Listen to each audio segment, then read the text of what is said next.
If you're looking for one of those emotional Nollywood movies that will make you angry, sad, and somehow still leave your heart warm at the end, trust me, The Farmer's Daughter is the one to go for, because this is not just an ordinary village drama. This is the kind of movie that starts with pain, it carries betrayal, guilt, heartbreak, and healing. Then quietly still remind you that sometimes the people who save us are the ones we least expect. And honestly, this story hit differently because underneath of all the wealth and family drama is a man completely broken by loss.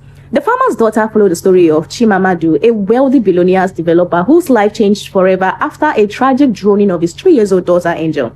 From that moment, everything around him began to collapse emotionally. The guilt eats him alive, the peace in his home disappears, and instead of finding comfort in his marriage, he becomes trapped in a toxic relationship filled with manipulation, emotional pressure, and blame. The woman he expected to stand beside him during the grief slowly still becomes another source of pain in his life.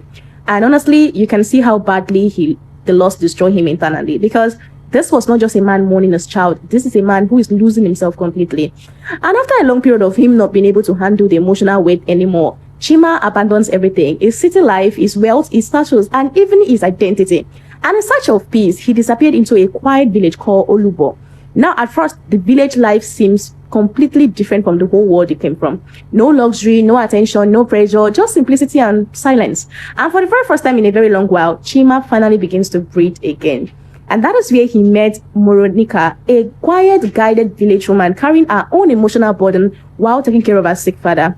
At first, their connection is distant and uncomfortable, but both of them are emotionally wounded, people trying to survive in their own way. But slowly, some things begin to grow between them. Not forced love, not dramatic attraction, just peace, understanding, comfort, and honestly, that emotional connection becomes one of the strongest parts of the movie, because while the city took everything from Chima emotionally, this simple village woman slowly helps him find himself again.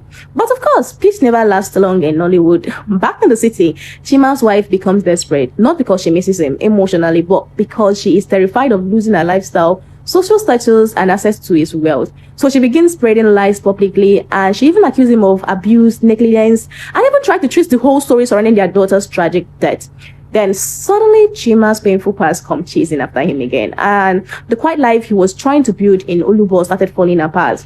As the movie approaches its climax, hidden truth slowly begins coming out, the emotional instability inside the marriage becomes exposed, the manipulation becomes clearer, and the real story behind the tragic accident finally started revealing themselves. And honestly, those final confrontation carries a lot of emotions, because you realize how long Chima has been carrying guilt for something much deeper than people understood. But what makes The Farmer's Daughter beautiful is that it doesn't end in bitterness. Instead, it becomes a story about healing, about second chances, about discovering that peace is sometimes more valuable than wealth. In the end, Chima finally freed himself from the toxic life that was destroying him, and he chose a new beginning with Morinika, while also committing himself to improve the village of Olubo. And honestly, after everything he went through, it's felt deserved.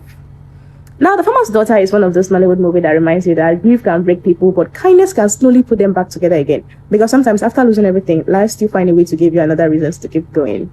Anyway, I'm so glad you watched it to this part, and I want to say thank you for staying. Please do well to help us subscribe, comment, like, and also turn on your notification button so you're going to be seeing more of this juicy Nollywood recap. See you in the next one.